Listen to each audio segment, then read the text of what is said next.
Okay guys, pag-usapan natin ang nalalapit na Super Bowl 59 sa pagitan ng NFC champion Philadelphia Eagles and ng two-time defending champs yung AFC champion Kansas City Chiefs. So maglalaban sila sa February 9 at mapapanood nyo bukas ng umaga sa February 10 dito sa Pilipinas.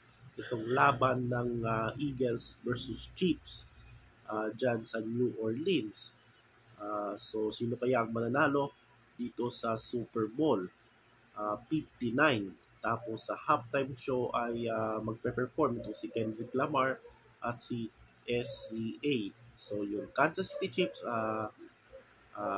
unahin natin yung Chiefs. Yung Kansas City Chiefs, ang defending champion sa Super Bowl. So, meron silang mga kilalang players dyan, no? Katulad nila Patrick Mahomes, yung kanilang quarterback, si Travis Kelce na tight end.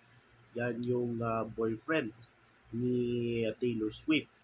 Tapos, meron din silang mga receivers, no? Yung mga veteranong receivers. So, ito yung Kansas City Chiefs. Yan yung defending champs sa Super Bowl. Samantala itong balik tayo sa Chiefs. So, ang Chiefs ay number 1 sa AFC. Dinalo nila sa second round yung Houston Texans. Then yung Buffalo Bills sa AFC Championship. Kaya yung Chiefs ay nakatuntong sa pangatlong Super Bowl. 3 straight Super Bowl. At 5 Super Bowls in 6 years, no? Yan yung ginawa ng Kansas City Chiefs. Habang itong Philadelphia Eagles, number 2 sa NFC.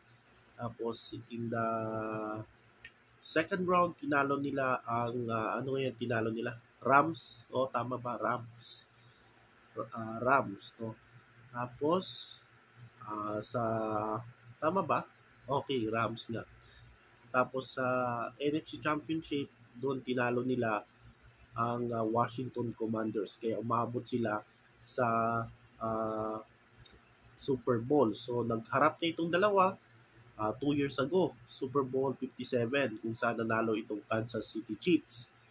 At yung Eagles ay pinangungunahan ni Jalen Hurts na isang quarterback. Si Saquon Barkley, yung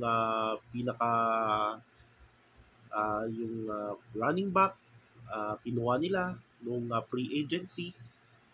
Isa sa mga players na malaking nakuha nila nung free agency itong si Saquon Barkley. At si mga receivers nila, no, sila Devonta Smith, sila AJ Brown. So tapos yung mga depensa. So, dyan dapat maghahanda itong Kansas City Chiefs, itong depensa ng Eagles. Habang itong Chiefs naman ay siguro babantay ng Eagles yung kanilang depensa kasi yung opensa ng Chiefs malakas yan, no? Lalo yung O-line nila.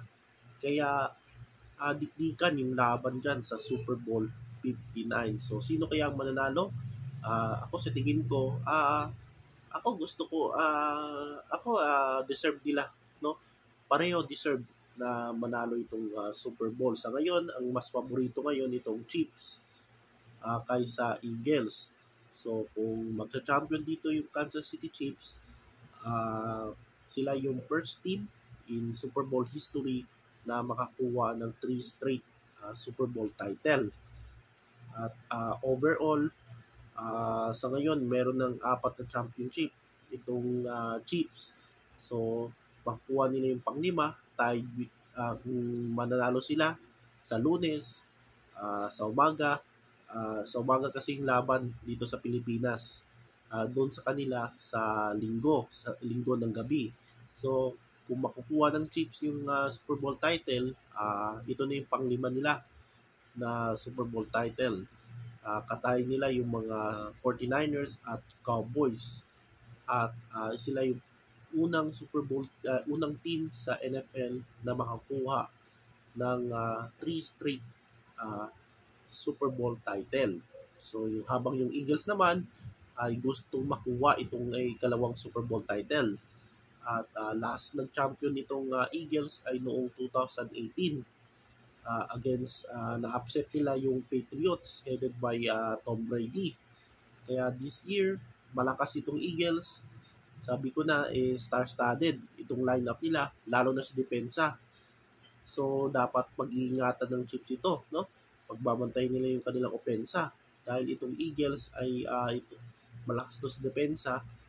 So, yan yung Super Bowl review ko sa araw na ito. So, sa Super Bowl 59, maglalaban ang Kansas City Chiefs at Philadelphia Eagles.